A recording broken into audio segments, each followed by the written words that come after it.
I didn't think much of the rules when I first saw them. That was probably my first mistake. I had worked enough bad jobs by then to know every place had its own way of doing things. Every manager thought their little system was special. Every old building had a switch you weren't supposed to touch, a door you weren't supposed to prop open, a piece of equipment you had to kick twice before it worked. So when a retired ranger handed me a folded sheet of paper and told me to read it carefully, I nodded like I was taking it seriously. I even meant to take it seriously. I just didn't understand what serious meant yet. The job was supposed to be easy. That was the whole reason I took it. My friend Marcus found it first. He called me on a Tuesday afternoon while I was sitting in my car outside a laundromat, eating gas station peanuts for lunch because my debit card had $14 on it and rent was already 4 days late. He said, "You want to make $1,500 for 10 nights of sitting in a cabin?" I asked if it was legal. He laughed and said, "Barely." That was Marcus. He could make anything sound like a joke, even when it wasn't. We had been friends since high school, but not the kind of friends who saw each other every week. More like the kind who could go 6 months without talking and then pick up right where we left off. He worked seasonal maintenance jobs for the state parks. Trail clearing. Sign repair. Snow fence. Basic stuff. He liked being outside. I didn't, not especially, but I liked being employed. At the time, I was 27 and recently let go from a warehouse job outside Spokane.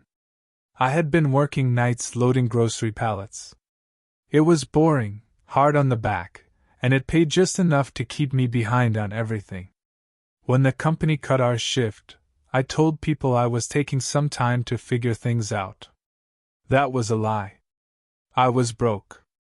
Marcus knew that without me saying it.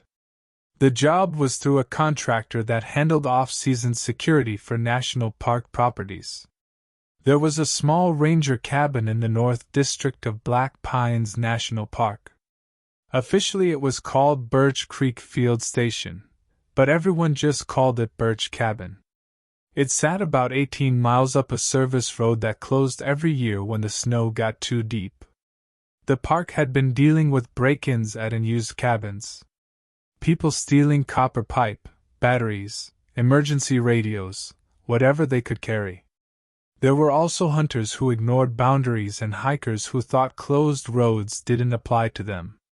The station was being winterized, but until the final inspection passed, someone had to stay there at night. 2 people. 10 nights. 6 in the evening until 6 in the morning. All we had to do was stay inside, keep the generator running, monitor trail cameras, log radio checks, and call the district office if anything happened. $1,500 each, cash bonus if we completed all 10 nights. I asked Marcus why the pay was so high. He said, "Because it's boring and far away and nobody wants to drive up there." That made sense. Bad jobs always have a reason nobody wants them. Usually the reason is simple. Distance. Weather. Schedule. Smell. People. I had done worse for less. We met the contractor at a diner on Highway 17, about an hour from the park entrance. His name was Wayne Pike, though Marcus called him Ranger Pike even after Pike corrected him twice. He was in his late 60s, maybe older, with narrow shoulders and a face like dry leather. He wore a faded green jacket with no patches on it, and kept his coffee cup wrapped in both hands like he was cold, even though the diner was warm. He didn't interview us much. He asked if we could both drive in snow. Marcus said yes. I said yes because Marcus said yes. Pike asked if either of us had sleep disorders, panic attacks, or a habit of wandering. I thought he was joking about the wandering thing, but he didn't smile. Marcus told him we were both reliable. Pike looked at me for a long second and said, Reliable isn't the same as careful. I didn't know what to say to that, so I didn't say anything.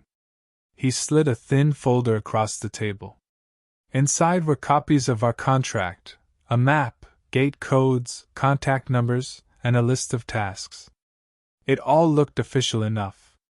There were little state logos on some pages and contractor letterhead on others. Normal paperwork. Normal job. Then Pike reached into his jacket pocket and took out a separate folded sheet of paper. It was yellowed at the creases, like it had been folded and unfolded 100 times. He didn't hand it to both of us. He handed it to me. I asked, "What's this?" He said, "Rules for the cabin." Marcus leaned over to look. Pike put one finger on the paper before I could open it. "Read them before you get there," he said. "Read them again after dark. Don't make a joke out of them." Marcus gave me a look, like here we go. I almost laughed. Pike saw that and leaned back in the booth. "I don't care if you believe in anything," he said. "That's not required. You follow instructions at a job because you're being paid to follow instructions. Treat these the same way." That part made sense to me. I had worked for managers who wanted freezer doors shut a certain way and mop buckets stored in a certain corner. You didn't have to understand why. You just did it. Pike told us the cabin had food for 3 days, bottled water, propane heat, a wood stove, a generator shed, 2 handheld radios, 1 fixed Ranger radio, and 8 trail cameras connected to an old monitor inside. Cell service was unreliable, but sometimes you could get a bar on the hill behind the outhouse. He told us not to go looking for service after dark. He told us the road was rough but passable in my truck. He told Marcus not to bring beer. Marcus looked offended. Pike didn't look amused. When the paperwork was done, Pike stood up and left a $20 bill for 2 coffees. At the door, he turned back and said, "One more thing. Don't quit in the middle of the night." Marcus asked what that meant. Pike said, "If you decide you're done, be done in daylight." Then he walked out. Marcus waited until Pike's truck pulled out of the lot before he started laughing. "Old guys love being mysterious," he said. I unfolded the paper. The handwriting was neat but old-fashioned, all block letters, written in black ink that had faded brown in places. At the top it said, "Birch Creek Field Station. Night Watch Rules. Read out loud before first shift." Under that were 8 rules. 1. Be inside the cabin before last light. If you arrive after dark, stay in your vehicle with the doors locked until sunrise. Do not enter the cabin after dark for the first time. 2. Sign the night log using first names only. Do not write your last name. If another name appears in the log, do not cross it out. 3. Check trail cameras at 9:10 p.m. in order from 1 to 8. If camera 6 shows the cabin from the tree line, close the monitor, and do not check cameras again until 10 p.m. 4. Do not answer the Ranger radio if the caller uses your full name. 5. If you hear knocking beneath the floorboards, put the kettle on the stove but do not light the burner. Leave it there until the knocking stops. 6. Turn the porch light off at 11:30 p.m. If you see someone beyond the woodpile after that, do not turn the light back on. 7. If your partner comes inside wet and says he forgot the gate code, ask what you ate for dinner. If he answers wrong, keep him in the mudroom until morning. 8. Do not open the locked back room, even if you hear your own voice inside. I read the list twice. Then I looked at Marcus. He looked at me. For a second neither of us said anything. Then Marcus said, "Okay, that's pretty good." I laughed because he laughed, but not as hard as I wanted to. Something about the rules bothered me right away. Not because they sounded scary. More because they sounded practical. That was the part one kept coming back to later. They weren't written like a story. They weren't written to impress us. They didn't explain themselves. They just told us what to do, like instructions taped above a breaker panel. Do not answer. Do not cross it out. Do not open the door. I folded the paper and put it in my jacket pocket. Marcus said, "You're keeping that?" I said, "Pike gave it to me." He grinned. "Maybe you're the responsible one." That should have worried me too. We drove to Birch Creek the next day. The park entrance was closed to regular traffic, but the south gate had a chain with a contractor lock. Marcus knew the code. He had worked that district before, though he said he had never been to Birch Creek. He said most seasonal workers didn't go that far north unless they had to. The service road started paved, turned to gravel after 5 miles, then became more ruts than road after 10. It climbed through dense pine forest with steep banks on one side and dark drops on the other.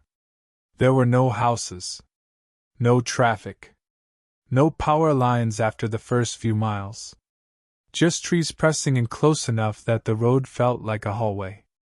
We passed old signs for trailheads, a locked restroom, a snow survey station, and 2 wooden barricades stacked beside the road, ready to be dragged across when winter came in fully. This was late October. The sky was low and gray.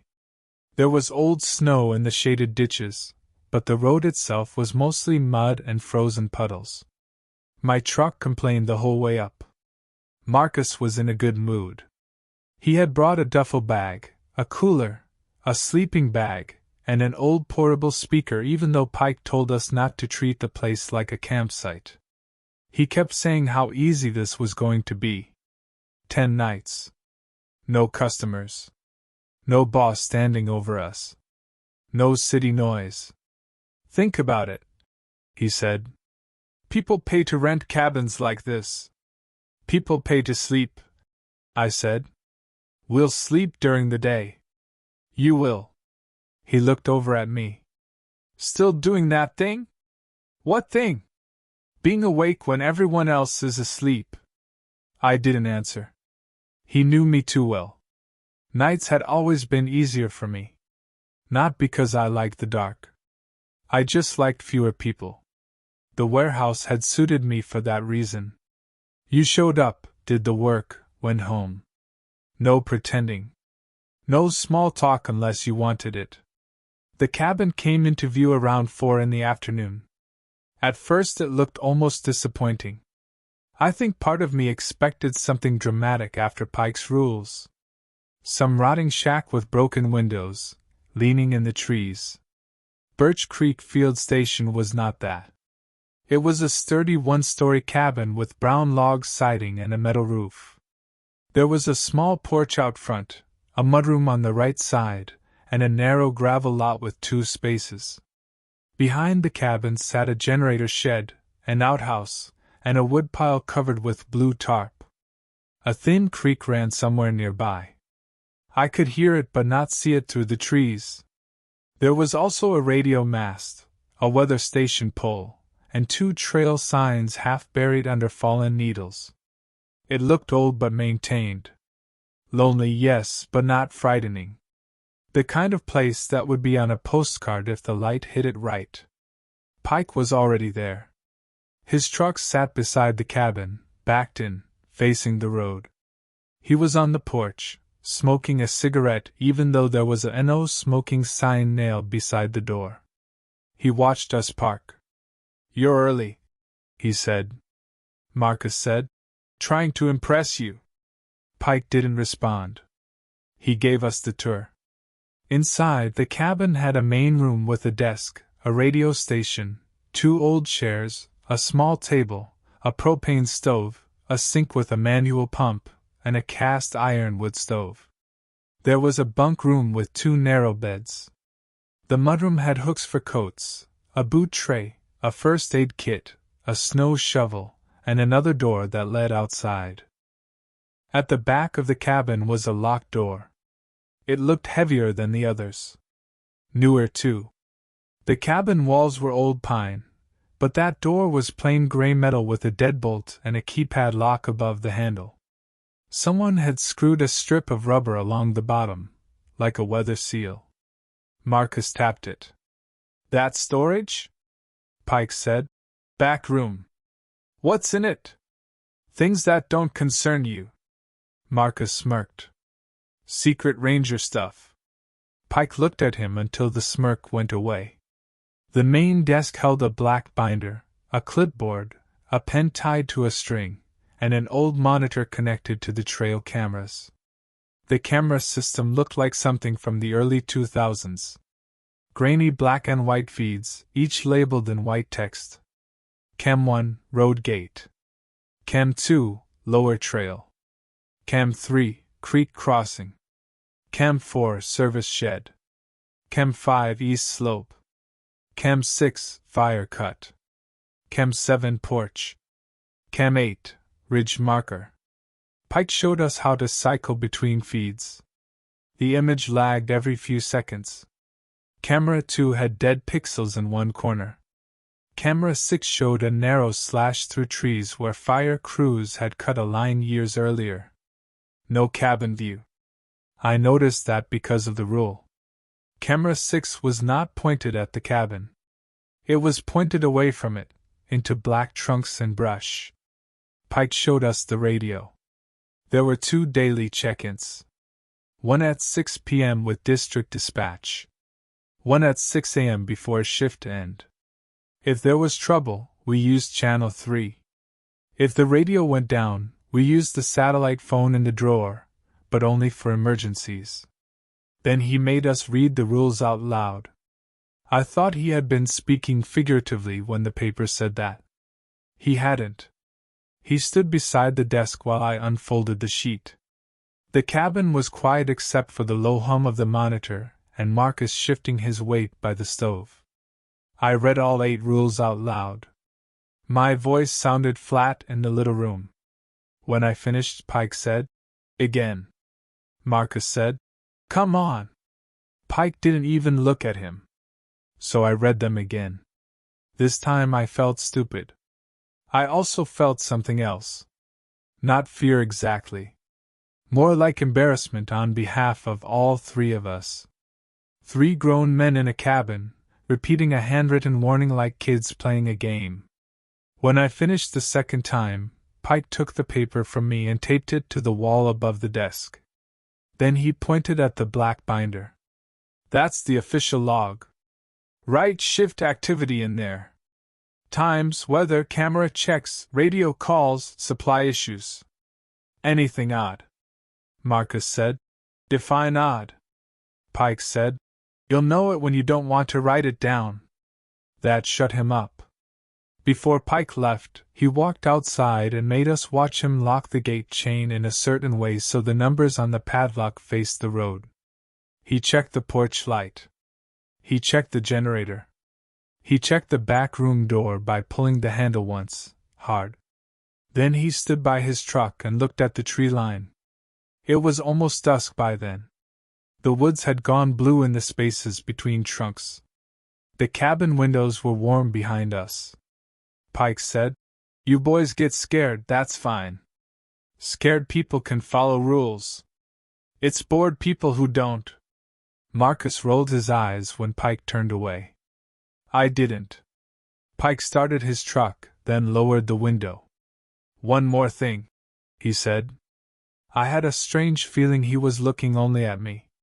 "If one of you says the other one is outside when he isn't, don't go check." Then he drove down the road. We watched his taillights disappear between the trees. Marcus waited until the sound faded, then clapped his hands together. "Well," he said. "Home sweet cult cabin." I wanted to laugh. I didn't. Our first few hours were normal enough. We unloaded our bags, started coffee, checked the generator, and made a dinner of canned chili and bread from Marcus's cooler. The cabin warmed up fast once we got the stove going. Outside, the light drained from the windows until the glass only reflected us back at ourselves. I did the 6 p.m. radio check. Birch Creek Field Station to District, night watch on site. 2 personnel. Generator running. Weather cold, clear, no issues. A woman's voice came back through the static. Copy Birch Creek. Next check at 0600. Call if needed. Normal. I wrote it down in the log. The log was a thick hardbound book with a cracked black cover. Most pages were filled with ordinary entries. Weather notes. Supply counts. Work orders.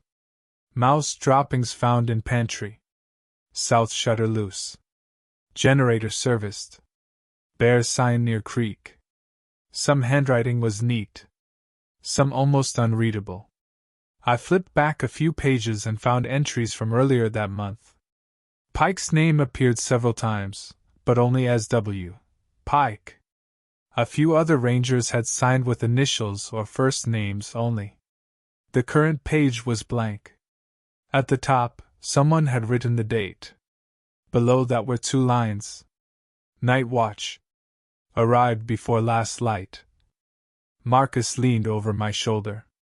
Don't write your last name, he said in a spooky voice. I wrote Caleb. He wrote Marcus. Nothing happened. He looked disappointed. The evening settled into routine. I checked the doors. Marcus stacked more wood by the stove. We tested the handheld radios from the porch and mudroom. I made a pot of coffee too strong to drink without wincing. At 8, Marcus played music quietly from his speaker until the battery died. After that, we just listened to the cabin. Old buildings make noise at night. That is one of those things everyone says because it is true. Wood shrinks. Pipes tick. Wind finds cracks. Mice move in walls. If you let every sound matter, you go crazy. So I try not to let sounds matter. At 9:05, I sat at the monitor and waited for 9:10. Marcus noticed. You're actually doing it? We're getting paid. We're getting paid to sit here and check cameras at 9:10. He sat beside me with his bowl of chili balanced on one knee. At exactly 9:10, I clicked camera 1. The road gate appeared on screen in grainy gray. Empty. Camera 2 showed the lower trail. Empty. Camera 3 showed creek water flashing pale between rocks. Camera 4 showed the service shed behind the cabin. Camera 5 showed a slope of trees. Camera 6 showed the fire cut. I stared at it longer than the others. Nothing moved. Just narrow trunks, dead brush, and a pale strip of open ground fading into darkness. Marcus said, "Spooky." I clicked camera 7. The porch appeared. Empty. Camera 8 showed the ridge marker, a tall post with reflective tape. Empty. I wrote the camera check in the log. Marcus stretched and said, "There. We lived." The first incident happened at 9:34. I remember the exact time because I looked at the clock when the printer started. There was an old thermal printer on the shelf below the radio desk. Pike hadn't mentioned it. I assumed it was dead until it clicked, hummed, and spit out a narrow strip of paper. Marcus had been in the bunk room, unrolling his sleeping bag. He came out and said, "What was that?" I picked up the paper. It was a status slip from the camera system. Most of it was faded garbage. Lines of numbers. Timestamps. Battery levels. At the bottom, in blocky printed text it said, Camera 6 motion event. Subject Caleb. Distance 41 feet. I stared at it. Marcus came up behind me. Subject Caleb. He read. Fancy. I said. I wasn't outside. No kidding. Is there some kind of facial recognition on this thing? On that? He pointed at the old monitor. That thing can barely recognize trees. I looked at the camera feeds again. Camera 6 showed the same fire cut. Empty. I told myself it was just a glitch. That was easy to do. Old electronics glitch. Motion sensors misread animals. Maybe Pike had typed our names into some system earlier. Maybe the label, subject, meant the subject of the job, not the person on camera. It was weird, but not impossible. That mattered then. I was still sorting things into possible and impossible. Marcus took the printout and taped it to the wall under the rules. For the scrapbook, he said. I pulled it down and put it in the log instead. He watched me write a note about the unexpected printer activity. You're going full ranger, he said. I said, you heard Pike. Write down anything odd. Marcus shrugged. Then write down that the coffee sucks. Around 10:20, we heard something outside near the generator shed. It was a soft scraping sound. Metal on wood maybe. Marcus grabbed the flashlight and started toward the door. I almost followed. Then the first rule came back to me, even though it didn't apply exactly. Be inside before last light. We were inside. Nothing said we couldn't go outside after dark. Still, Pike's voice came with it. Don't go looking for service after dark. Don't go check if one of you says the other is outside. Scared people follow rules. I said, check the camera. Marcus stopped with his hand on the door. The scraping came again. I clicked camera 4. The service shed appeared in black and white. The door was shut. The generator vent puffed faint white exhaust. Nothing else. The sound stopped. Marcus looked from the monitor to the door. Raccoon, he said. Probably. You're going to say probably all week? Probably. He laughed, but he didn't open the door.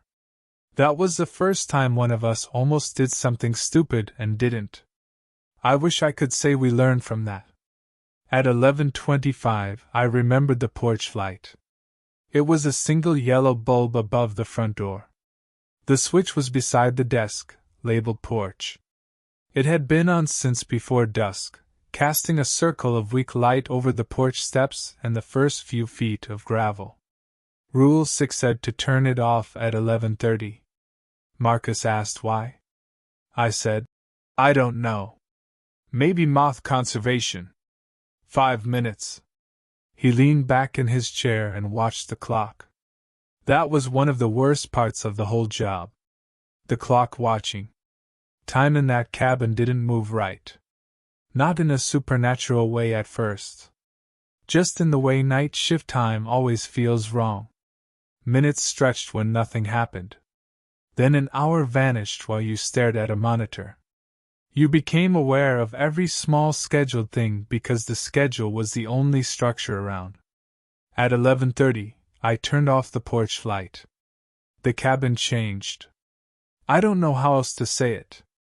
The light itself wasn't much, but once it went out, the windows became black. The porch disappeared. The tree line came closer. I could still see the reflection of the room in the glass, but beyond that was nothing. Marcus said, That's better. He meant it sarcastically. I said, Don't turn it back on. I wasn't planning to. About 10 minutes later, we heard footsteps on the porch. Not loud. Not dramatic. Just 2 slow steps. The boards creaked. Marcus sat up. I turned toward the window before I could stop myself. The porch was dark. I could see only the faint outline of the rail and the blacker shape of trees beyond. Another step. Then silence. Marcus whispered, Camera 7. I looked at the rules. Camera checks were only specified for 9:10, and camera restrictions only mentioned camera 6. Nothing said we couldn't look at camera 7. So I clicked. The porch appeared on the monitor. Empty. Marcus exhaled through his nose. Okay, he said. Porch boards popping. The monitor flickered once. For a fraction of a second, the porch wasn't empty. There was someone standing just beyond the woodpile. Not on the porch. Not close to the door. Beyond the woodpile, exactly like the rules said. The image was too grainy to show details. It looked like a person in a dark coat, facing the cabin. Tall. Still. Half hidden by the edge of the tarp. Then the feed steadied and it was gone. Marcus stood up. I said, "No. I'm not going out." He reached toward the porch light switch. I grabbed his wrist. He looked at me, surprised. For a second I felt foolish. Then angry. Then scared. "Don't," I said. His face changed. He pulled his hand back slowly. We sat there for a while without talking. Neither of us wanted to say we had seen it. Saying it would make it a thing. Not saying it left room for error. A glitch. A shadow. A branch moving. That would have made sense, except the branch had shoulders. At midnight, Marcus said he was going to sleep. I wanted to ask how he could sleep after that, but I knew the answer. He didn't want to sit awake with me and keep proving to himself that it had happened. Sleep was easier. Pretending was easier. He went into the bunk room and shut the door halfway. I stayed at the desk. The cabin became very quiet. Now and then the radio clicked softly, like it was thinking about speaking. The monitor hummed. The stove settled. The wind moved through the pines outside with a low, steady sound like distant traffic, though there was no road nearby except the one we had come up. At 1:17 a.m., the radio called my name. Not my full name. Just, "Caleb?" It was soft and buried under static. I froze. The fixed Ranger radio sat on the desk, its green channel light glowing. The microphone hung from a hook. I stared at it like it was an animal.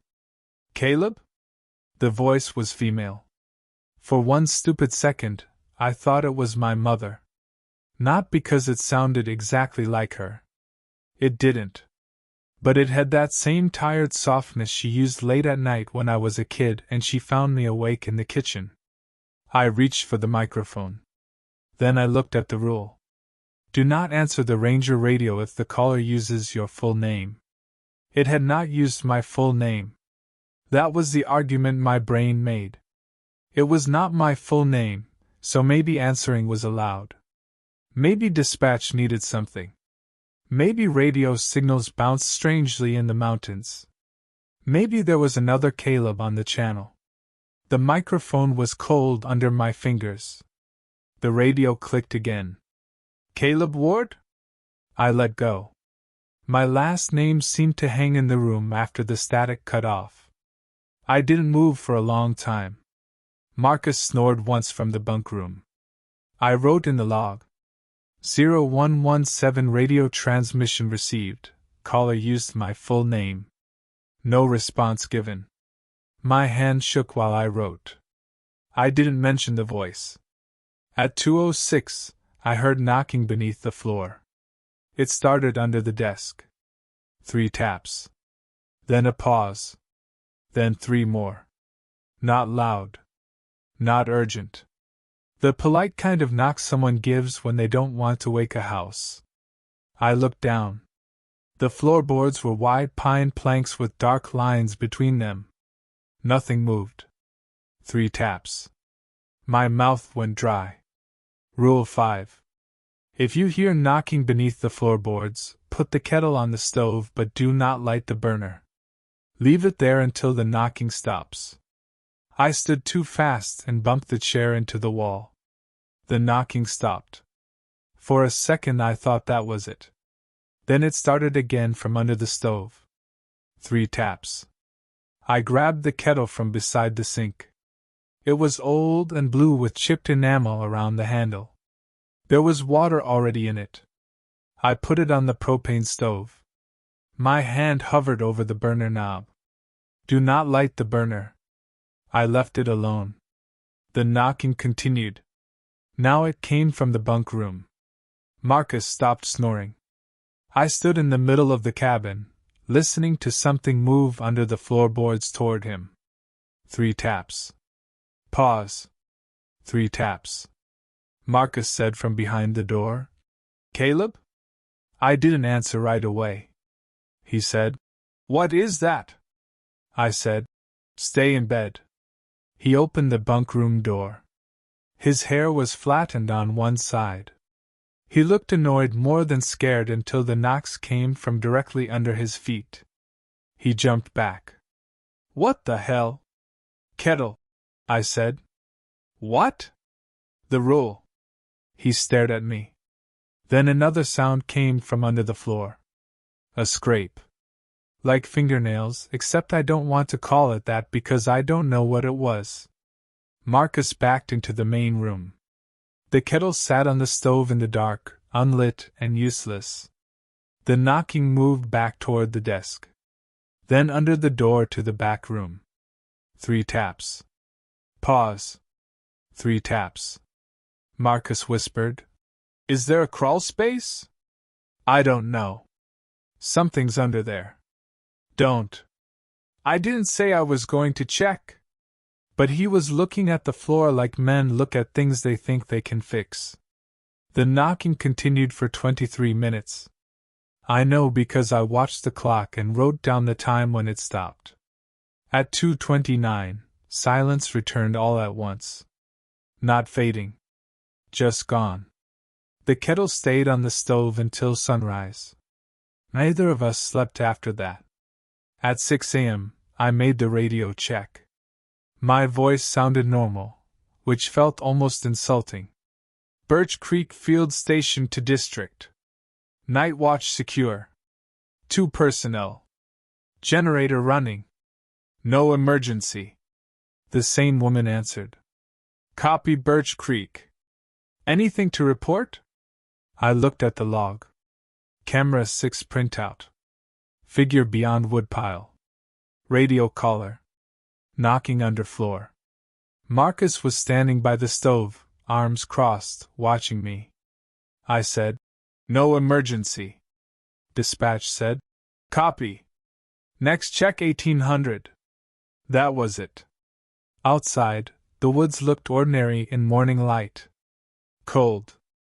Damp. Brown needles. Frost on my windshield. The woodpile was a woodpile. The service shed was shut. There were no footprints near the porch except ours and Pike's from the day before. Marcus walked around the cabin with a flashlight even though the sun was up. He found no crawlspace entrance. He found no tracks beyond the woodpile. He found nothing under the porch but leaves and a rusted paint can. That should have helped. It didn't. We slept badly that day in the bunk room while pale light seeped around the curtains. I kept waking up because I thought I heard the kettle starting to whistle, but of course it never did. We hadn't lit the burner. Around 3 in the afternoon, Marcus drove down to the gate to see if his phone got service. He said he was going before I could remind him of Pike's warning. It was daylight, so I didn't argue. He came back 40 minutes later and said he got 1 bar near the second switchback. He had called Pike. I sat up on my bunk. You called Pike? Yeah. What did he say? Marcus tossed a bag of chips onto his bed and shrugged. Said old cabins make noise. That's it. Basically. What about the radio? He said dispatch didn't call us except at 6. What about the camera slip? He said the printer does weird stuff if the batteries dip. I wanted to believe that. I tried to. Did you tell him about the person by the woodpile? Marcus hesitated. That hesitation told me he had, and it told me Pike had answered in a way Marcus didn't like. He said don't turn the light back on after 11:30. Marcus said. That's all? Yeah. We didn't talk for a while. Then Marcus said, Maybe he's messing with us. Pike? Yeah. Think about it. Old Ranger, weird cabin, fake rules. Maybe they prank new guys. For what? I don't know. Entertainment. Do you feel entertained? He looked away. No. The second night was worse because we knew when things might happen. The first night, the rules had been strange. The second night, they were a schedule. We made dinner early. Beans and rice from the pantry. Neither of us joked much. At 6, I did the radio check. At 9:10, Marcus and I sat together at the monitor. Camera 1, road gate. Empty. Camera 2, lower trail. Empty. Camera 3, creek crossing. Empty. Camera 4, service shed. Empty. Camera 5, east slope. Empty. Camera 6, fire cut. The cabin. I don't know how else to describe what we saw. The label in the corner still said CM6, fire cut, but the image showed birch cabin from the tree line. It was our cabin. The angle was low, like the camera had been mounted on a tree about 40 feet away. We could see the porch, the front window, the mudroom side, the blue tarp over the woodpile. The porch light glowed. In the window, 2 men sat at the desk. Us. The image was grainy, but there was no mistaking the shape of Marcus's shoulders, my dark sweatshirt, the tilt of our heads as we stared at the monitor. We were looking at ourselves. Marcus whispered, "Close it." I couldn't move. On the screen, the version of me in the window lifted one hand. I did not lift mine. Marcus slapped the monitor button so hard the screen went black. For a second, the cabin seemed to inhale around us. Then we were sitting in front of a blank monitor, hearing only the hum of electronics. Rule 3 said to close the monitor and not check again until 10 o'clock. Marcus unplugged the whole thing. I said, "What are you doing?" "Closing it." "That's not what it says." "It's closed." His face was pale. We sat there until 10 o'clock without turning it back on. Neither of us said the obvious thing. That camera 6 was still physically on the fire cut. That nothing outside could show us that angle unless there was another camera. That the version of me on the screen had moved when I hadn't. At 10 o'clock, Marcus plugged the monitor back in. Camera 6 showed the fire cut again. Empty. At 11:30, I turned the porch light off. Marcus stood across the room with his arms folded, not near the switch. At 11:46, the porch light turned itself back on. The cabin filled with weak yellow reflection. Neither of us moved. The switch was down. I could see it. Outside, beyond the woodpile, someone stood facing the cabin. This time we didn't need the camera. The light caught enough of him to show a person in a dark coat. He stood at the edge of the woods, just past the tarp. His head was slightly bowed. I couldn't see his face. Marcus said, "Is that Pike?" I said, "No." "How do you know?" I didn't answer. The person raised one hand. Not waving. Pointing. At the porch light. The rule said if you see someone beyond the woodpile after 11:30, do not turn the light back on. But we hadn't turned it back on. That was the kind of thing that made the rules worse. They didn't cover everything. They covered just enough to make you feel like you had failed when something changed. Marcus whispered, "What do we do?" "Nothing." The porch light flickered. The figure lowered its hand. Then it walked left, behind the woodpile, toward the mudroom side of the cabin. We heard no footsteps. I wanted to run to the mudroom door and lock it, but it was already locked. I had checked it twice. A minute later, something touched the mudroom doorknob. One soft rattle. Then another. Marcus picked up the fire poker. I shook my head. The knob stopped. The porch light went out. After that, We heard walking on the roof. Slow steps across the metal panels. From the mudroom's side to the chimney. Then back. Then nothing. At 1:17, the radio clicked. This time Marcus reached it first and turned the volume down all the way. We still heard it. Not through the speaker. From the back room. "Marcus Pruitt?"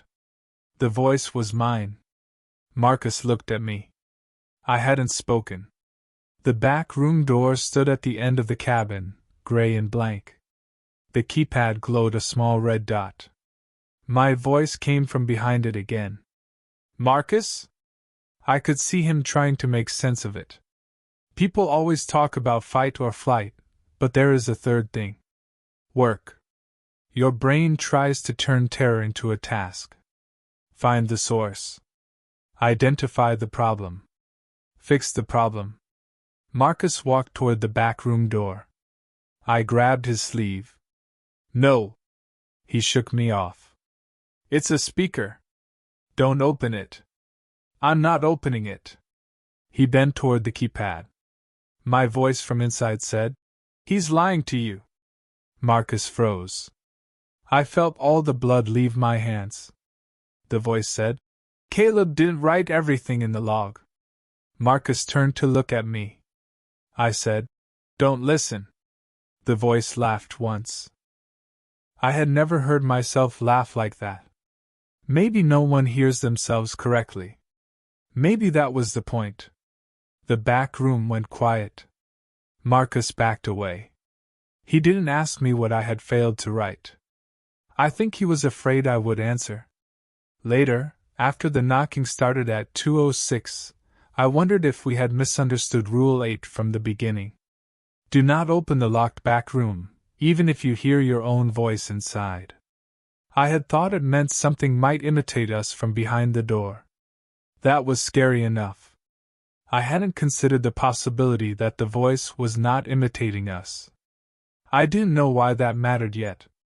The days became thin after that. That is the best way I can describe it. Daylight still came. We still slept. We still ate. Marcus still drove down once to call Pike, though he came back angry and wouldn't tell me what Pike said. But the daylight didn't feel like safety anymore.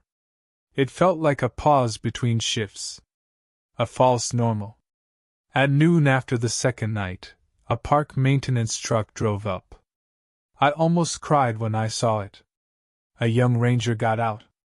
She had a clipboard and a knit cap pulled low over her ears. Her name tag said Hernandez. She seemed completely normal. Bored even. She said she was there to inventory winter supplies. Marcus and I followed her around like children. She checked propane gauges, counted batteries, opened the pantry, tested smoke alarms, and looked at the radio. She did not mention rules. She did not look nervous. She complained about budget cuts and said the road would probably close early if the forecast held. I asked if she knew Wayne Pike. "Everybody knows Pike," she said. "Has he worked this cabin long?" She shrugged. "Long time ago. He's contract now." Marcus asked, "You ever hear anything weird up here?" Hernandez looked at him over her clipboard. "Weird how?" "Like radio interference. Camera stuff. Animals under the floor," she said. "Mice get in." "Bigger than mice?" "Then it's martins. Or raccoons. Or you two freaking yourselves out." She said it lightly, not mean. That almost made it worse. Before she left, she signed the day log with her last name. Hernandez. Right there in the same book where we had been told not to write ours. I stared at it after she left. Marcus said, "Different rules for day shift." "Why?" asked Pike. "You ask him." "I did. And?" He rubbed his face. "He said the rules are for people spending the night." That was all. On the third night, nothing happened until 9:10. That sounds like relief. It wasn't. The quiet was worse because we sat inside waiting for the cabin to remember us. At 9:10, the cameras were normal. All 8. Normal road. Normal trail. Normal creek. Normal shed. Normal slope. Normal fire cut. Normal porch. Normal ridge marker. Marcus let out a laugh that had no humor in it. Great, he said. Progress. At 9:34, the printer started. It spit out another strip. Camera 6 motion event. Subject Marcus. Distance 41 feet. Marcus grabbed it before I could. Bullshit, he said. He opened the front door. I stood so fast the chair fell over. Marcus! He stepped onto the porch with the paper in his hand. It was not quite full dark yet, but it was close enough that the trees had lost detail. Rule 1 was about arriving after dark. It didn't say not to step outside. That was the argument he used later. At the time, he just walked down the porch steps. Marcus, get back inside! He ignored me. He went to the edge of the gravel lot and shined his flashlight toward where camera 6 should have been, far off through the trees. Then he turned toward the woodpile. The beam caught trunks, tarp, wet leaves, nothing else. He looked small out there. That scared me more than anything. Seeing my friend outside the cabin made the whole place feel larger, and it made the darkness around him feel awake. He shouted, "There's nobody here!" His voice went flat against the trees. No echo. No birds. No answer. Then his flashlight went out. He said, "Damn it!" I had one hand on the doorknob. The rule came back to me before I moved. Be inside before last light. I knew in that moment that the cabin considered last light gone. Marcus was 10 yards from the porch, a dark shape in a darker clearing. "Caleb?" he called. I didn't answer. I don't know why. Maybe because of the radio rule. Maybe because his voice sounded too far away.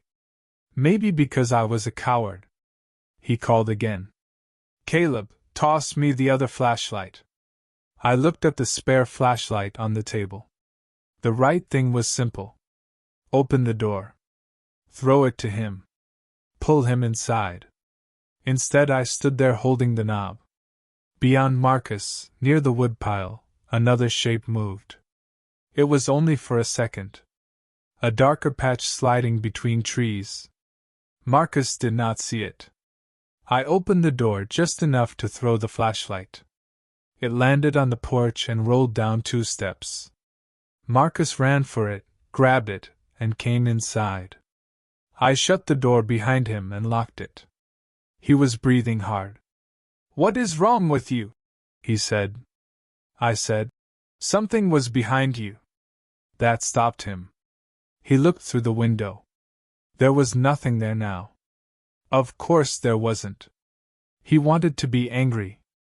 I could see him reaching for it because anger would be easier than fear. But then the printer started again. 1 line this time. Subject Marcus. Distance 12 feet. Marcus whispered. "From what?" The answer came as a knock under the floorboards. 3 taps. Pause. 3 taps. The kettle was already on the stove. I had left it there since the first night. That was one of the little changes we made without discussing it. The rules became part of the room. Kettle on stove. Porch switch marked with tape.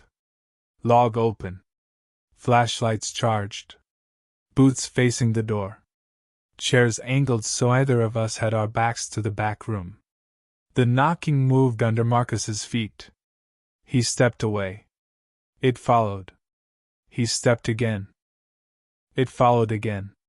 3 taps. Pause. 3 taps.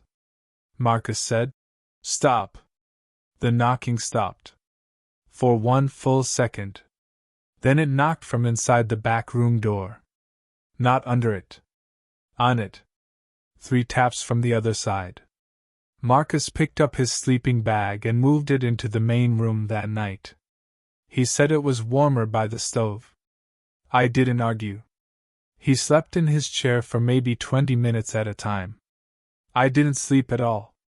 At 1:17, the radio clicked, but no voice came through. Instead, the monitor turned on by itself. Camera 1. The road gate. There was a truck parked on the other side. My truck. I leaned closer. That wasn't possible. My truck was outside the cabin. I could see part of it through the front window when the clouds shifted and the moon came through. On the monitor, my truck sat at the gate with its headlights off. The driver's door was open. A person stood beside it. Me. The image was too grainy for facial details, but I knew my coat. I knew the way I stood with one shoulder lower than the other. I knew my own body. Marcus woke up and saw me staring. What? I pointed. He looked at the screen. The figure by the truck turned toward the camera. Marcus said, "Nope." He reached to shut off the monitor, but I grabbed his arm. Wait. I don't know why I said that. I think some part of me still wanted evidence. Something clear enough that later, in daylight, I could prove I hadn't imagined it. The figure at the gate raised its hand and held up 4 fingers. Marcus said, "Turn it off." The figure lowered 1 finger. 3. Caleb. Another finger. 2. I shut the monitor off. We sat in darkness lit by the stove. Then, from the ranger radio, a voice said, "Caleb Ward, open the gate." Not my mother now. Pike. Exactly, Pike. "Caleb Ward, open the gate. Marcus Pruitt is outside." Marcus was sitting 3 feet away from me. He shook his head slowly. The radio clicked again. "Marcus Pruitt is outside and he is cold." Marcus whispered, "Don't answer." I wasn't going to. The voice changed. It became Marcus. Not like before, not close, not an imitation that you could dismiss if you were strong enough. It was Marcus as I knew him. His breathing. His little half-laugh when he was trying not to panic. "Caleb, man, I'm at the gate. I don't know how I got here." The Marcus beside me closed his eyes. The radio Marcus said, "I forgot the code."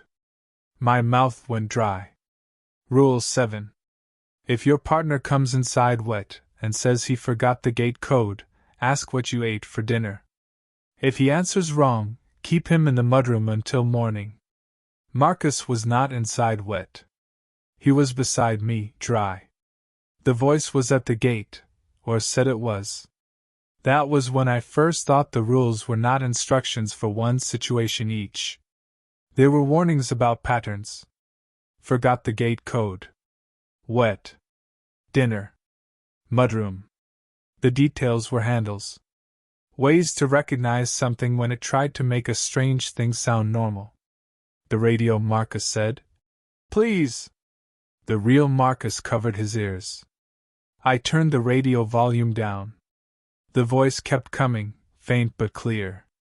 "Caleb, I can see the cabin light." We had no lights visible from the gate. The road twisted too much. The cabin was miles away. The voice said, "I can see you sitting at the desk." I unplugged the radio. It kept speaking for 3 more seconds. Then stopped. On the 4th morning, Marcus wanted to quit. He didn't say it like that at first. He said we needed to report everything in person. He said Pike was hiding something. He said the contractor had no right putting us there without a real explanation. He said $1,500 wasn't enough to get our heads messed with. I agreed with all of that. Then I reminded him what Pike had said. If you quit, quit in daylight. It was daylight. We could leave. We packed our bags in 20 minutes. That was all it took. 10 nights of work reduced to duffels, cooler, sleeping bags, and one envelope of contract papers. I remember feeling lighter as soon as we put the bags in my truck. The cabin looked stupid in the sun. Small and brown. Just a building. Marcus stood by the passenger door, rubbing his hands together. "Let's go," he said. I went back inside for the log. I don't know why. Maybe I wanted the pages. Maybe I thought proof mattered. Maybe I thought if we left without writing down that we left, we would be breaking Rule 2. The log was open on the desk. Our names were at the top. Night Watch, Caleb/Marcus. Arrived before last light, yes. Below our entries from the past nights, someone had written a new line.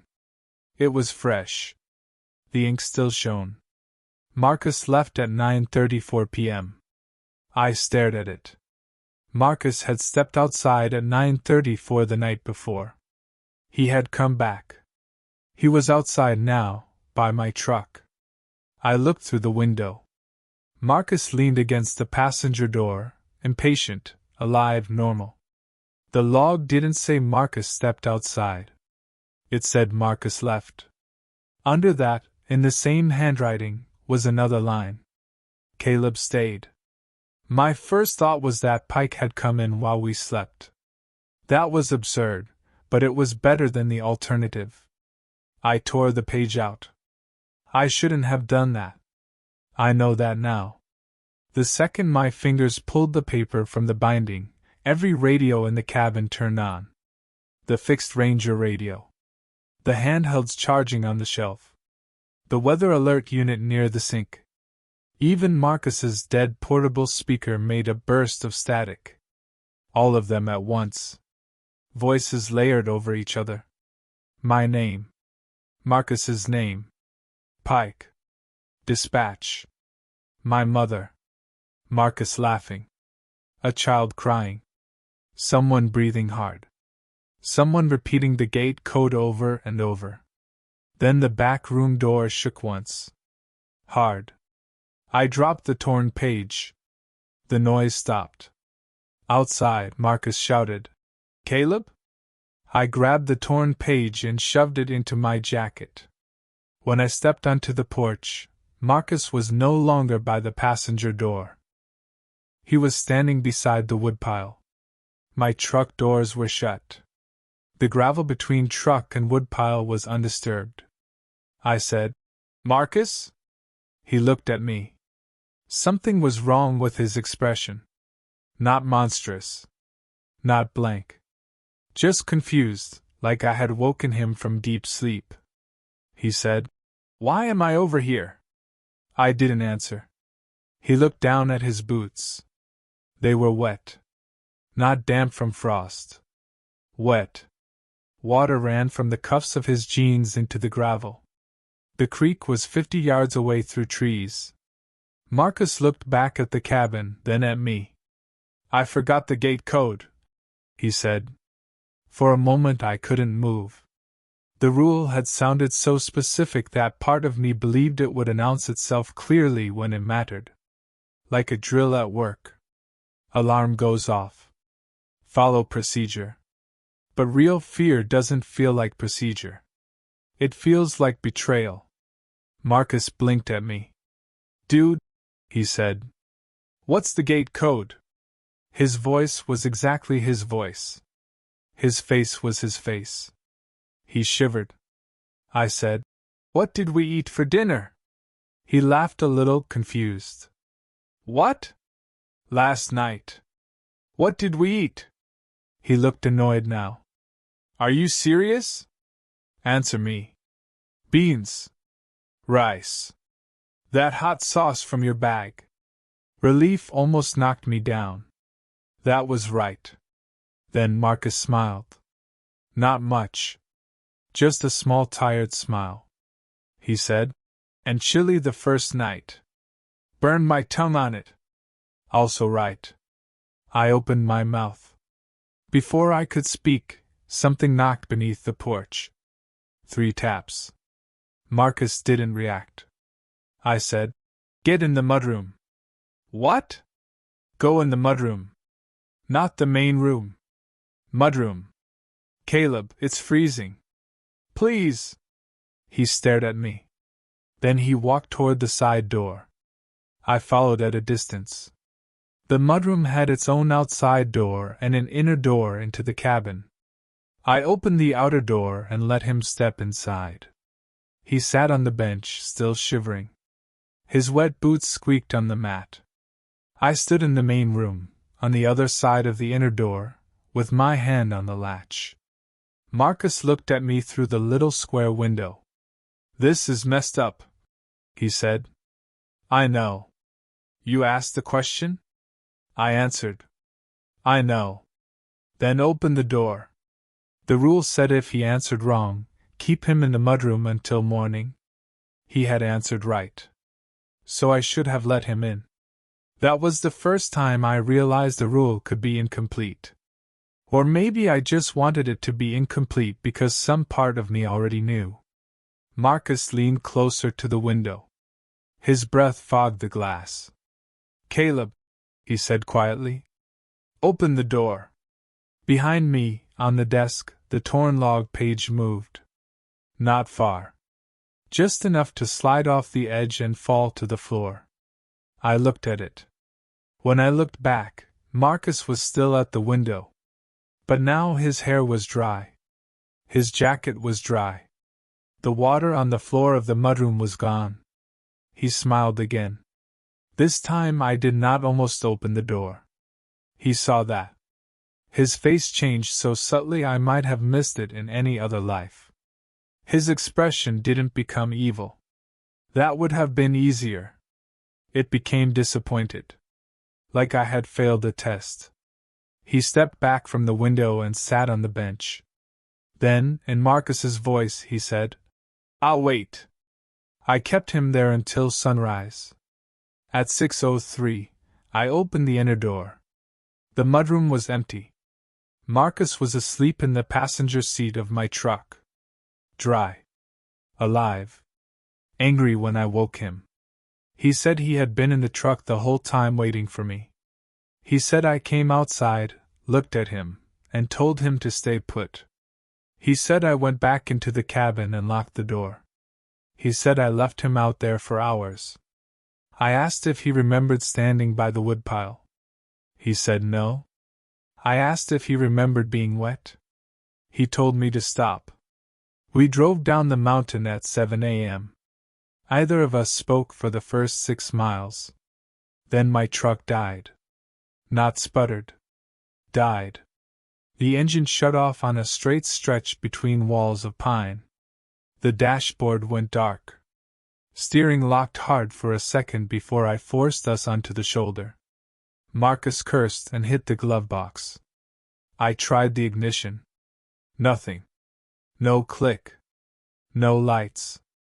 Dead battery, maybe? Bad alternator, maybe? Something ordinary. There was no cell service. We were about 9 miles from the gate. Marcus said, We walk. It was daylight. That should have been safe. But Pike's warning came back again. If you decide you're done, be done in daylight. We had decided. We were leaving. Still, the woods around the road looked too quiet. I popped the hood. Checked battery cables like I knew what I was doing. Marcus stood in the road, staring downhill. That was when we heard the cabin phone ring. Not a phone in my truck. Not Marcus's cell. The cabin phone. The one sitting on the desk at Birch Creek, miles behind us. The ring came clearly through the trees. One long ring. Pause. One long ring. Marcus turned slowly. No, he said. The ring came again. It sounded close, like just inside the woods. I told myself sound carried strangely in valleys. That would have made sense, except the cabin didn't have a phone that rang like that. It had a radio and a satellite phone in a drawer. I had never heard either make that old bell sound. Marcus said, Walk downhill. Now. We did, We left our bags in the truck. Left the cooler. Left the torn log page on the passenger floor because I didn't want to touch it. After maybe 20 minutes, we reached the second switchback where Marcus had gotten cell service before. He climbed onto a rock and held up his phone. Nothing. He moved 5 feet left. Nothing. He cursed. Then his phone buzzed. Not with service. With an alarm. 11:30 p.m. The screen showed 11:30 p.m. It was morning. Maybe 8:15. Marcus stared at it. My own phone buzzed in my pocket. 11:30 p.m. The trees around us darkened. Not slowly like clouds passing. Fast. As if someone had turned down the sky. The road ahead remained gray for a second longer, then it darkened too. The temperature dropped. My breath showed. Marcus whispered, "Run?" I looked behind us. Up the road, through the pines, a yellow light came on. The porch light. It was impossible to see the cabin from there. We saw it anyway. A single weak bulb glowing between trunks that should have been miles away. Beyond it, near the woodpile, stood a person in a dark coat. Rule 6. If you see someone beyond the woodpile after 11:30, do not turn the light back on. We had left the cabin in daylight. We were on the road. We had not touched the switch. It didn't matter. The person beyond the woodpile raised one hand and pointed downhill. Toward the gate. Or toward us. Marcus grabbed my arm. The road ahead was no longer the road we had driven in on. It narrowed after the bend and disappeared into trees. No tire tracks. No gravel. Just old dirt covered in needles. Behind us, the porch light glowed. Marcus said, "We go back." "No." "Then where?" I didn't know. The radio in my jacket pocket clicked. I had forgotten I still had one of the handhelds clipped there.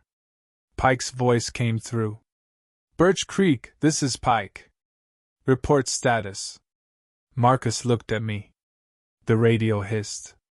"Caleb Ward, report status." I did not answer. The voice sighed. Not static. A human sigh. Then Pike said, "He's not Marcus." Marcus let go of my arm. I turned to him. He looked hurt first. Then afraid. "What?" the radio said. "Ask him why he came back dry." Marcus shook his head. "Don't listen to that," the radio said. "Ask him what you tore out of the log." I stepped away from Marcus without meaning to. He saw it. "Caleb," he said. The radio clicked again. This time the voice was Marcus's. The real Marcus's. Panicked. Far away. "Caleb, I'm still in the mudroom." The Marcus standing in front of me closed his eyes. "Don't," he said. From the radio, Marcus screamed my name. Not my full name. Just Caleb. I wanted to answer. I wanted to ask where he was, what happened, what to do. But the Marcus in front of me looked so tired. So real. So human. He opened his eyes and said something I still think about. "I don't know if I'm him or not," he said. Then daylight came back. All at once. The road was normal. My phone said 8:22 a.m. The porch light was gone because the cabin was not visible. The woods were only woods. The radio was dead in my hand. Marcus sat down in the road and put his face in his hands. I didn't comfort him. I am ashamed of that, but it's true. I was afraid to touch him. A parked truck found us around noon. Ranger Hernandez was driving. Pike was in the passenger seat. Either of them acted surprised. That was how I knew we weren't crazy. Hernandez checked us for injuries and gave Marcus water. Pike walked past us to my truck, which started on the first try when he turned the key. I watched him retrieve the torn log page from the floor. He folded it carefully and put it in his jacket. I asked him what was happening. He said, "You left before signing out." Marcus laughed once, sharp and ugly. "Are you serious?" Pike looked at him. "I told you boys to follow the rules. You didn't tell us what they mean." "No," Pike said. "I didn't." I said, "Why?" "Because knowing doesn't help." That was the first honest thing he said to us. They took us back to the cabin. I refused at first. Marcus did too. Pike didn't threaten us. He didn't have to. He simply said my truck would not make it down unless the night was closed properly. I hated him for saying it that way. Closed. Like a register at the end of a shift. Like a task. It was still afternoon when we returned. The cabin looked the same. The logs sat open on the desk.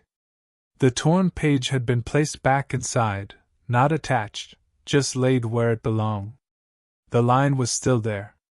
Marcus left at 9:34 p.m. Caleb stayed. Pike stood beside me. "Write the morning check," he said. My hand hurt from gripping the pen. "What do I write? What happened? All of it? What you can say plainly." So I wrote. Attempted departure after sunrise. Vehicle failed on service road. Returned with Pike and Hernandez. Both personnel present. Pike read it. Then he pointed to the line that said Marcus left. "Don't cross it out." "I wasn't going to." "You tore it out." "That's not crossing it out." His eyes were flat. "Same idea." Marcus stood near the stove with Hernandez. He looked hollowed out. I asked Pike if Marcus was Marcus. Pike said, "Don't ask questions you can't use." "What does that mean?" "It means you still have 6 nights." Marcus said, "No." Pike turned to him. "You can refuse." "In daylight." "At the gate." "After the log permits it." Marcus said, "The log permits it?" Pike didn't answer. Hernandez looked uncomfortable then. That was the only time I saw any crack in her normal expression. She said, "Wayne." He shook his head once, and she stopped. That scared me almost as much as the cabin. Pike took the old rules sheet off the wall and replaced it with a fresh copy from his folder. Same rules. Cleaner paper. Same block handwriting, though I now doubted it was his. Before leaving, he added one sentence beneath Rule 2 in pencil. "First names tell it who is here. Last names tell it who to keep." I read that sentence over and over. Then I looked at the log. The radio had said my full name because I had written only Caleb, but Pike had said my name out loud at the diner. Marcus had said it in the truck. The contract had it. The cabin had found it somehow. Or maybe it always knew. That evening, Marcus didn't speak to me except when necessary. I couldn't blame him. If someone locked me in a mudroom until morning and then asked if I was real, I would hate them too. We ate dinner in silence. Canned soup. Crackers. No hot sauce. Nothing memorable if we could help it. That was Marcus's idea. He said if the cabin was going to quiz us, we should keep the answers simple. At 6, I did the radio check. Dispatch answered like nothing had happened. At 9:10, we checked the cameras. Normal. At 9:34, the printer did not start. At 11:30, I turned off the porch light. No one stood beyond the woodpile. At 1:17, the radio clicked. Neither of us moved. A child's voice said, "Daddy?" Marcus flinched. I looked at him. He had a daughter. I knew that, of course. Her name was Lily. She was 4. He and her mother had split the year before, but he saw her on weekends when work allowed. He had shown me pictures in the truck on the way up. Pink jacket. Missing front tooth. Big grin. The radio clicked again. Daddy, I'm cold. Marcus's face folded in on itself. I said, No. He whispered. Shut up. It's not her. I know. The child cried softly through the speaker. Not loud. Not dramatic. Just tired. Daddy, I forgot the code. Marcus put both hands over his mouth. The radio said, Daddy, what did we eat for dinner? He stood up so fast his chair hit the wall. I got between him and the radio. He shoved me. Not hard, but enough. Don't, I said. Move. You answer that. You're breaking Rule 4 if it says your full name. It didn't. It will. The child sobbed. Marcus reached for the microphone. The voice changed before he touched it. Marcus Allen Pruitt. He stopped. His hand hung in the air. The cabin seemed to shrink around us. The voice said, Daddy wants to come home. Marcus lowered his hand. Then he turned and walked into the bunk room. He shut the door. I heard him crying through the wall until 2:06, when the knocking started. That night the knocking came from under his bunk. I put the kettle on the stove. It was already there, but I lifted it and set it down again because I wanted the action to count. The knocking followed Marcus when he came out. He stood in the main room, wiping his face, and listened to it under his feet. 3 taps. Pause. 3 taps. He looked at me with a hate I understood. Why us? He asked. I said, I don't know. The back room door clicked. Not opened. Just clicked. Like a lock being tested from inside. Marcus stared at it. From behind the door, my voice said, Because Caleb wrote you down. I did not sleep that day. Marcus did, for a few hours, after taking half a bottle of cold medicine from the first aid kit. I sat at the desk and read the log from front to back. Most of it was normal. That somehow made the strange entries worse. You would read 10 pages of generator maintenance and trail erosion reports, then one line would appear in different ink. S. Did not return dry. Kept in mudroom. June hurt herself in room. Did not open. Camera 6 wrong view. Closed at once. Extra name appeared, Thomas. Left unmarked. Porch light on by itself. No action. Kettle placed. Knocking stopped 0229. The oldest entries I could find went back 23 years. Before that, pages had been cut out. Not torn like mine. Cut clean with a blade. On one page from 12 years earlier, Pike had written an entry as Wayne. Just Wayne. Night uneventful until 0117. Caller used full name. No answer. Heard Helen in back room. Did not open. W. Remains inside. Below that, in another hand. Helen left. I stared at that for a long time. Then I went back through the log looking for Helen. I found her name 4 pages earlier. Helen had been a seasonal ranger. She and Wayne had arrived before last light. Helen had gone outside at 11:42 to check a noise at the shed. Wayne wrote that he told her not to. Then the next entry said Helen returned wet and could not remember the gate code. He had kept her in the mudroom. The next morning, she was gone. 3 pages later, Wayne was still signing night logs alone. Then the handwriting changed. Shorter entries. Less detail. Still Wayne. For years. Not every night. Not even every month. Only when someone stayed at Birch Creek after dark. I began to understand something, though not enough. The cabin was not haunted in the way people use that word. It was a place with procedures. I don't know who made them. I don't know if they protected us or protected it. I don't know if Pike wrote them after losing Helen, or if someone gave them to him like he gave them to me. But the rules were not superstition. They were workplace knowledge. The same way miners know what a bad roof sounds like. The same way night nurses know which patients are about to crash. The same way old truckers know when a road is about to ice over before anyone sees it. People had survived long enough to write things down. Not explanations. Just what to do next time. On the sixth night, the rule changed meaning. It started with the log. At 8:40, Marcus was making coffee. I was at the desk, pretending to read an old paperback from the shelf. We had both become careful about silence by then. Not comfortable. Careful. The log was open to the current page. I watched a name appear. Not all at once. Letter by letter. The pen was tied to the desk. No one touched it. The ink simply darkened on the page as if pushed up from underneath. Eli. I didn't know an Eli.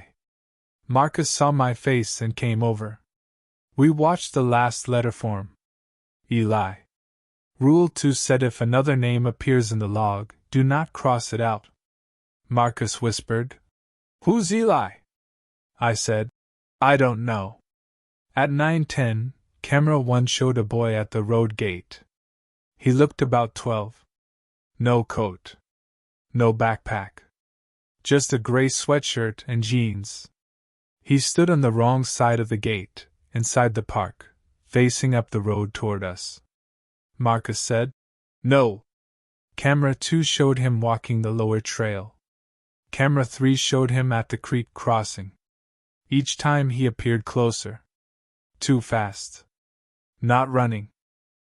Just appearing in the next frame when I clicked. Camera 4 service shed.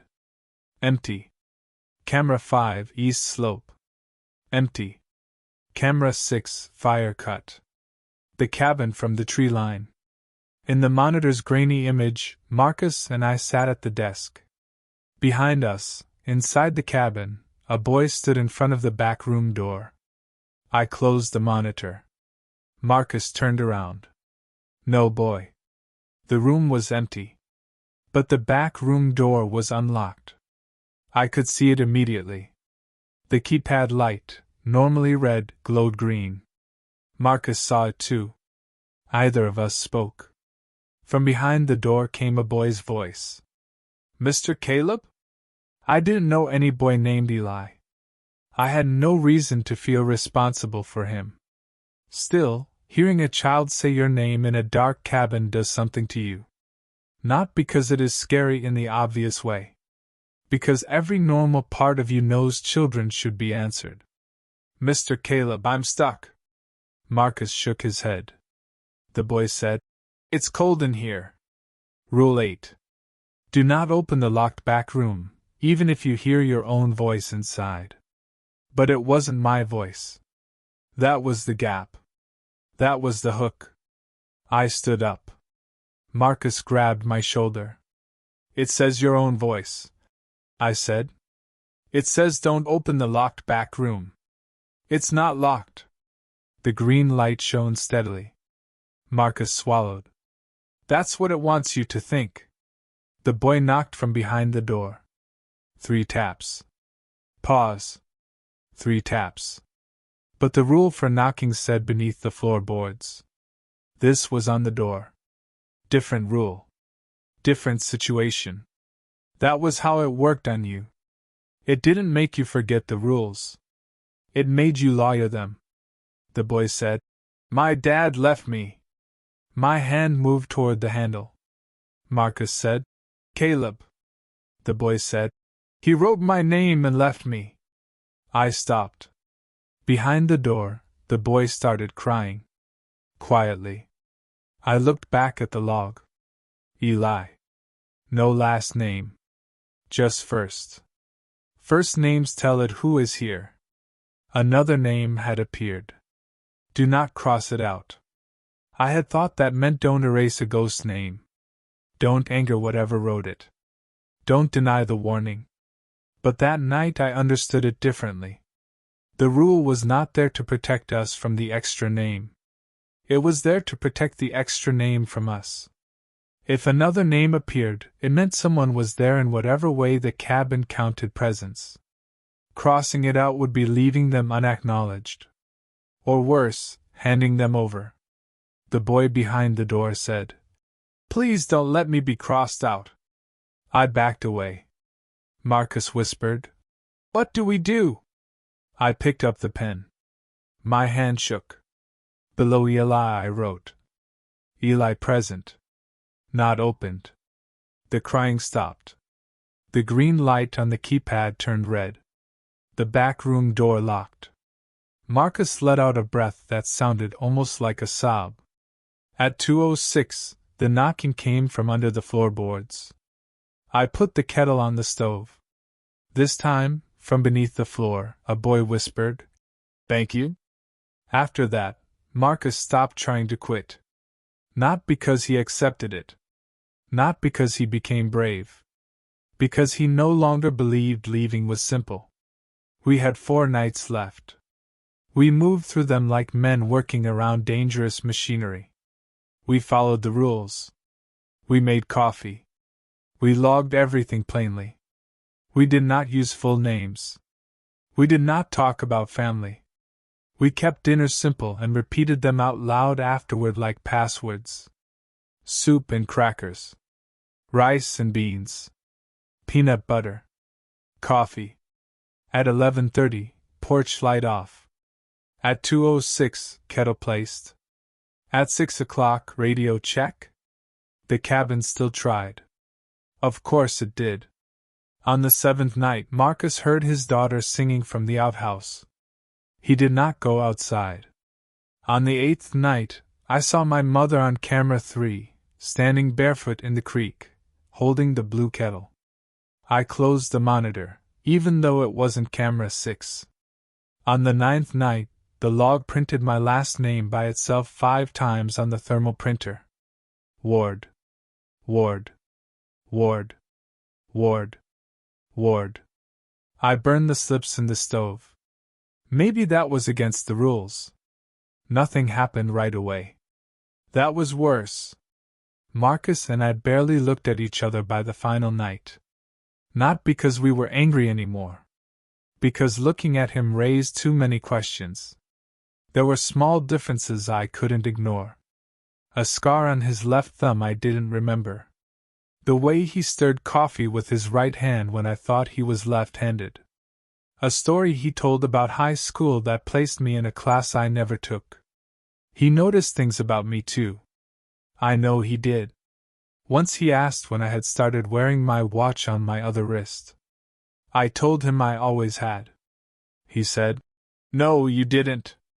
We left it there. By then, I had decided the worst part was not knowing whether something had replaced him. The worst part was not knowing whether replacement was a single event.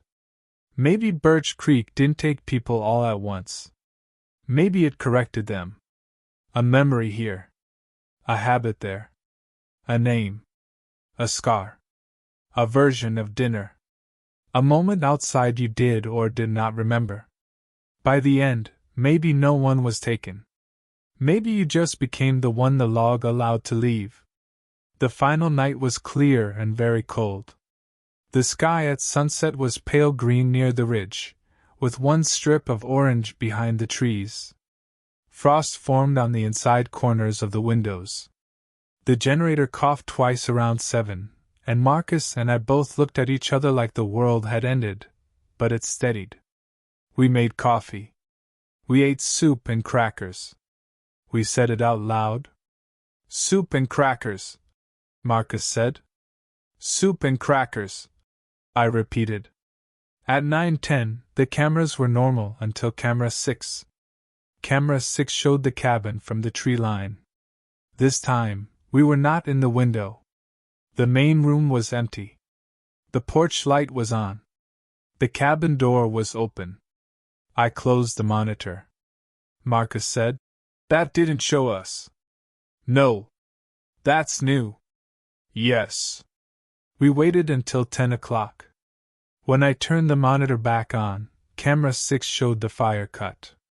At 11:30, I turned off the porch light. The switch shocked my finger. Just a small static snap. Enough to make me flinch. Marcus almost smiled. Almost. At 12:04, someone walked across the porch. We did not check camera 7. At 12:18, someone tried the mudroom door. We did not move. At 12:43, the printer started. One strip.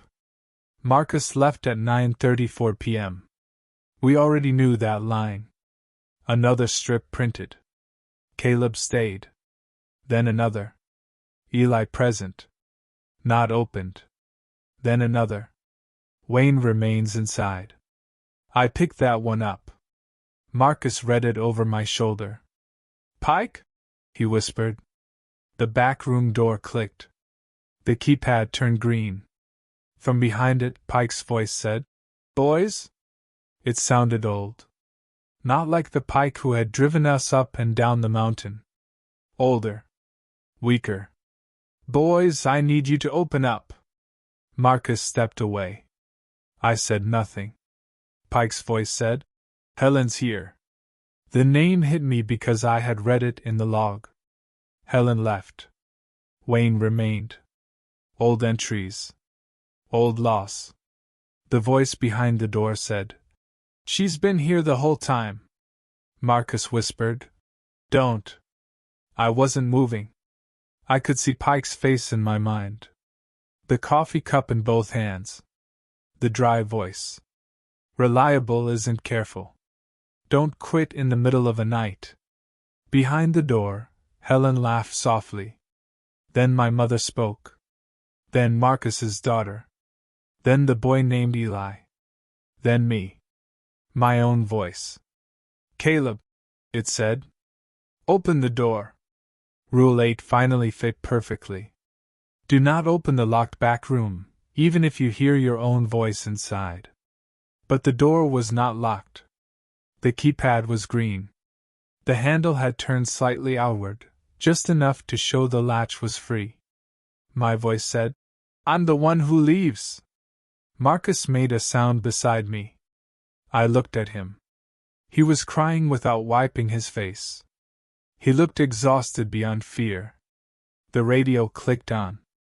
Dispatch, calm and clear, said, "Birch Creek Field Station, confirm personnel for final check." I looked at the clock. It was 6 a.m. No dawn showed in the windows. The clock had jumped. Or the night had. The radio said, "Birch Creek, confirm personnel." I picked up the microphone. Marcus grabbed my wrist. "Don't. It didn't use my full name." "That's how it starts." Dispatch said, "Caleb Ward, confirm personnel." I froze. The microphone was in my hand. Rule 4. Do not answer the Ranger radio if the caller uses your full name. The back room door opened 1 inch. Darkness showed in the gap. From inside, my voice whispered, "If you don't answer, you stay." Marcus said, "Put it down." The radio hissed. Then Pike's voice, not from the back room now, but through the radio. "Answer and close the shift." My hand tightened around the microphone. I thought of rent. My apartment. The laundromat. The stupid bag of peanuts. The diner. Pike sliding the rule sheet across the table. Marcus laughing in my truck. The first normal hour in the cabin before it knew us. The radio said, "Caleb Ward, are 2 personnel present?" The correct answer was yes. The safe answer was silence. The honest answer was that I didn't know. Marcus whispered, "Please." I don't know if he was asking me to answer or not answer. The back room opened another inch. My own voice said, "Say it." And I did. I pressed the button. "This is Birch Creek," I said. "2 personnel present." The radio went silent. Marcus let go of my wrist. For a second, nothing happened. Then the log on the desk turned a page by itself. The pen lifted. Not far. Just enough that the tip touched paper. It wrote one line. Final check accepted. Under that it wrote, Marcus left. Then, Caleb left. The back room door slammed shut. The keypad went red. The windows filled with morning. Real morning this time. Pale light. Frost. Trees. The clock said 6:03. The radio clicked. The real dispatch voice came through, bored and sleepy. Copy Birch Creek. Pike will meet you at the gate for pickup. Marcus and I stood there without speaking. We left the kettle on the stove. We left the rules taped to the wall. We signed nothing else. My truck started. The road stayed the road. The gate was where it should have been. Pike waited on the other side in his truck, engine running, coffee steaming on the dash. He looked at us through the windshield for a long time before getting out. Marcus would not speak to him. I handed Pike the keys. He asked, Any names appear? I said, Eli. He nodded once. You acknowledged him? Yes. Good. Marcus turned on him then. Good? Pike didn't flinch. Marcus said, What are you people doing up there? Pike looked past him toward the road. Keeping it from spreading. That was the closest thing to an explanation we ever got. He paid us in envelopes at the diner. Full amount. Cash bonus included. Marcus took his and left without eating. He didn't ride back with me. He called his sister from the diner phone and waited outside until she came from town. I haven't seen him since. That isn't completely true. I haven't seen the Marcus I knew since. A week after Birch Creek, he called me. His number. His voice. He said he didn't blame me. He said he was trying not to think about it. He said Lily was okay. He said he had taken a day job at a lumberyard and was sleeping better. Then he asked what we had eaten on the final night. I hung up. He called back 3 times. I didn't answer. A month later, I saw him at a gas station off Highway 17. He was standing by the ice machine, wearing the same jacket from the cabin. I almost walked over. Then he turned his head, and for just a second, I saw him through the dirty reflection in the window. He was wet. So I got in my car and drove away. I moved after that. Not far enough, probably. Far enough to feel like I had done something. I work days now. Stockroom at a hardware store. The pay is worse, but there are people around, and the lights stay on. I don't use radios. I don't sign logbooks. I don't write my last name on anything unless someone is standing in front of me watching. Pike died last winter, according to a short notice in the county paper. It said he passed peacefully at home. I don't believe that. 2 weeks after the notice, I received an envelope with no return address. Inside was the rules sheet from Birch Creek. Not a copy. The one from the wall. Same tape marks. Same creases. Same pencil note under Rule 2. First names tell it who is here. Last names tell it who to keep. On the back, someone had written one new line. Caleb remains available. I burned it in my kitchen sink. For 3 nights, nothing happened. On the 4th night, at exactly 11:30, the light over my apartment door turned off by itself. I sat on my couch until sunrise. I told myself it was wiring. I told myself a lot of things. Last night, someone knocked from under my kitchen floor and Marcus asked me what we had for dinner.